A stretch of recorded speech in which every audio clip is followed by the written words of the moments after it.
Hello Phoenixou, ici le Phoenix. Aujourd'hui, retour sur le tome 1 de One Piece, épisode A.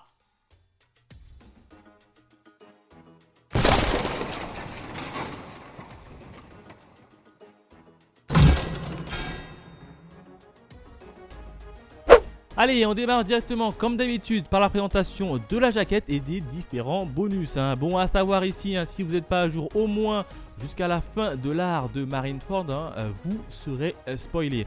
Puisqu'il y a pas mal d'événements et plutôt pas mal de photos qui vont vous spoiler jusqu'à l'art de Marineford. Donc si vous n'êtes pas à jour jusqu'à l'art de Marineford, stoppez la vidéo et partez. Pour les autres, on y va, on va déguster ça ensemble. Alors au niveau de la jaquette, on a qui ?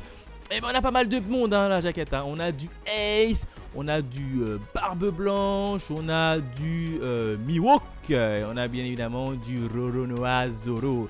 Donc une magnifique jaquette sous les traits du dessinateur Boichi, vous le savez, vous le connaissez tous, on le connaît tous, il a un trait tout simplement magnifique. Bon, quatrième de couverture, il n'y a pas grand chose, il y a juste le petit synopsis du manga qui va traiter de l'histoire de Ace, pour ceux qui ne savaient pas.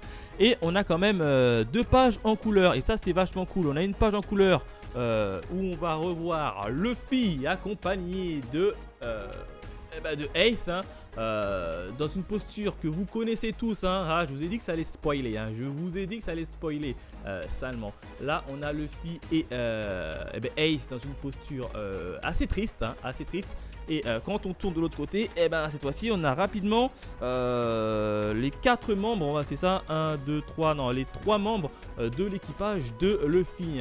On a Zoro, Nami et One Piece. Donc c'était vraiment dans les tout début. Donc ça, c'est vachement cool d'avoir une espèce de petite page en couleur en forme de mini poster.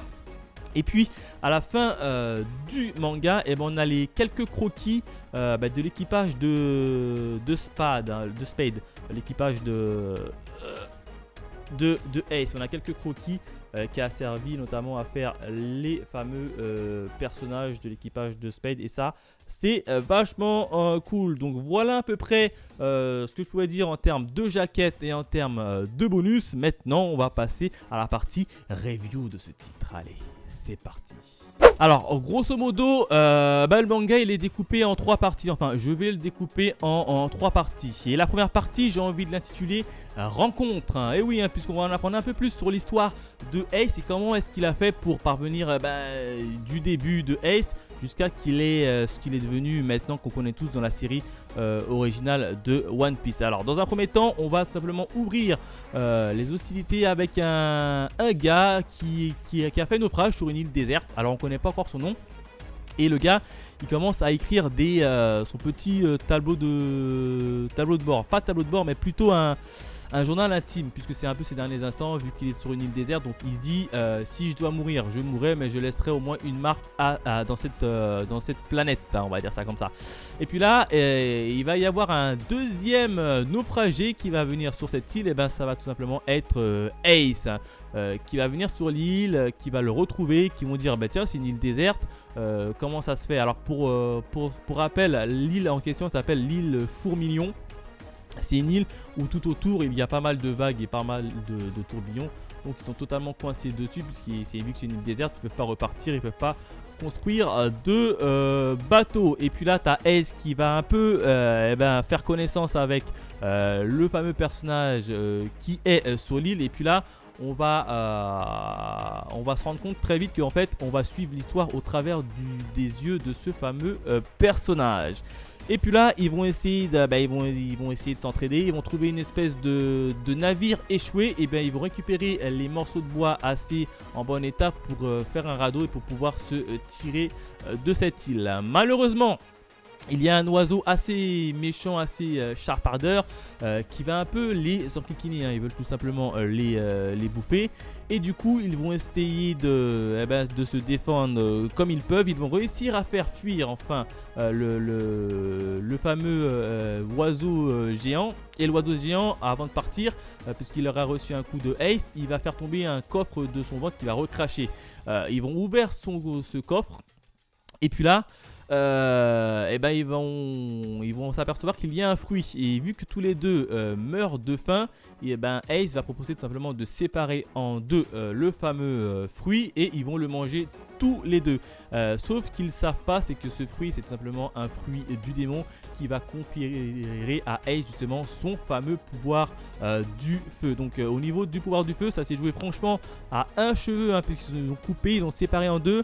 Et puis ils l'ont bouffé en même temps, mais c'est Ace qui l'a avalé le fruit et, avant son compagnon de toujours. Et donc c'est donc lui qui va hériter du fruit du démon. Alors pour la petite anecdote, le nom de son compagnon en question, on l'a pris vers la fin de la première partie.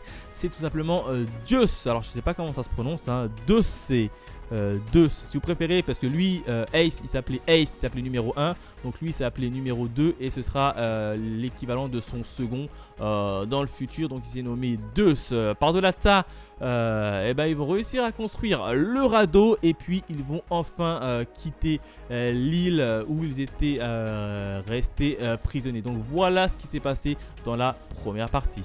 Le deuxième événement, j'ai envie de l'intituler l'Ascension, hein, et c'est la deuxième partie. Alors l'Ascension c'est quoi? C'est une fois que Ace et Deus ont quitté l'île, on va rapidement voir que Ace va prendre un peu plus de galons. Alors ce qui est dommage, c'est qu'on va pas voir comment il va constituer son équipage, mais on va le voir qu'il va prendre du galon petit à petit. Et là vous savez que Ace c'est un nouveau pirate, il se lance, il veut la tête des plus gros.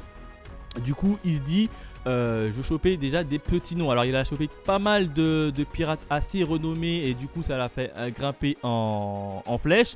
Et du coup lui tout ce qu'il veut c'est s'attaquer à un Yonkou. Et il a une petite idée de à qui il veut s'attaquer. Il veut tout simplement s'attaquer à Shanks le roux. Du coup il va essayer de retrouver Shanks le roux sur une île. Il va réussir à le localiser.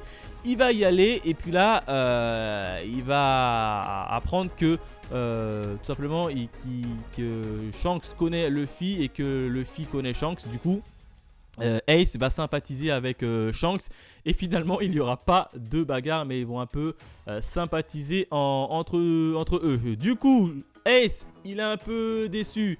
Il veut quand même combattre face à un gros pirate et il va s'attaquer à qui? Il va s'attaquer à Barbe Blanche. Du coup il va en direction du Nouveau Monde, hein, pour essayer de retrouver Barbe Blanche. Il va aller sur une île pour attendre l'arrivée de Barbe Blanche et là il va se confronter tout simplement à Jinbei qui va arriver un peu avant l'équipage de Barbe Blanche.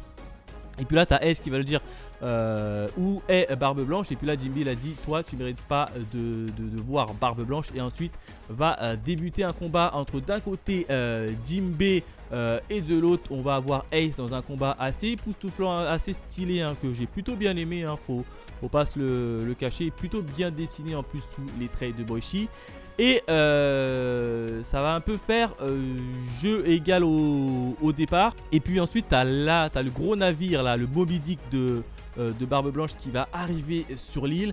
Et justement tout l'équipage de Ace et S en personne vont se faire capturer. Et voilà comment se termine la fin de cette deuxième partie. Enfin pour le troisième événement et la troisième partie, j'ai envie de l'appeler remake, hein, puisque ça va tout simplement être le combat qui oppose Roronoa Zoro face à Œil de Faucon, hein, Mihawk. Ça va être le combat en fait qui a été redessiné par Boichi, et puis c'est tout, c'est le chapitre 51 tout simplement qui a été redessiné.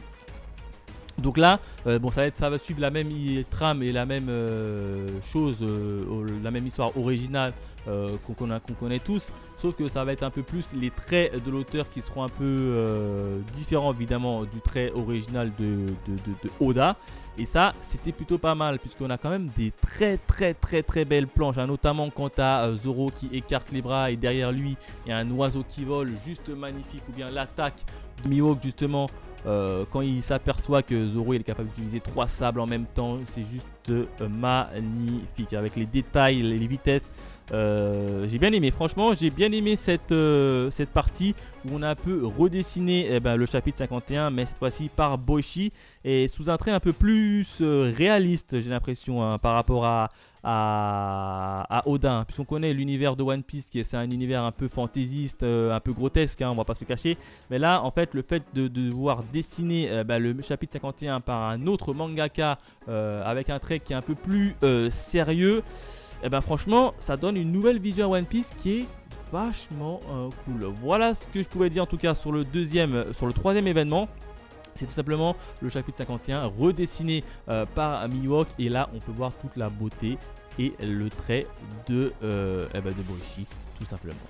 Voilà ce que je pouvais dire sur le fameux tome 1 de One Piece épisode A.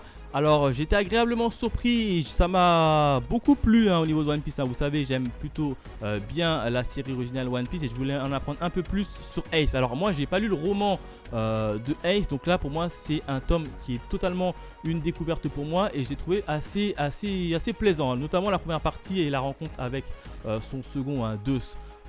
Qui était vachement cool, mais ensuite la deuxième partie j'ai trouvé que ça allait un peu trop vite.